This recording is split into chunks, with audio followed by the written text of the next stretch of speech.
لگانے کا، یہ دونوں چیزیں لگانے کی ہے، بچانے کی نہیں ہے۔ جان اور مال جو ہے وہ اور دیگر جو کچھ اللہ نے دیا ہے، مومنین کی یہی صفت بیان کی ہے، وَمِمَّا رَزَقْنَاهُمْ يُنْفِقُونَ، اور اللہ نے جو کچھ دیا ہے،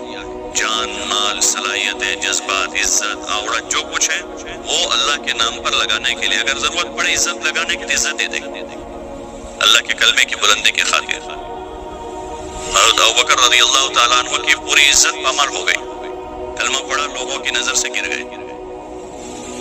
اور ایسا وقت ایک دن اتنا مارا کہ چہرہ بگاڑ دیا، اتنا مارا، حالانکہ بڑے عزیز آدمی تھے عمر کے اور مالدار آدمی تھے، اتنا لگایا کہ سب ختم ہو گئے۔ پھر حضور صلی اللہ علیہ وسلم نے اس میں ترتیب بتائی کس کو کتنا لگانا۔ ایسا آدمی جو لگا کر محتاج بنے گا، لوگوں سے مانگے گا، بعد میں شکایت کرے گا، جمے گا نہیں، اس کو کہا تم تھوڑا رہنے دو اپنے پاس۔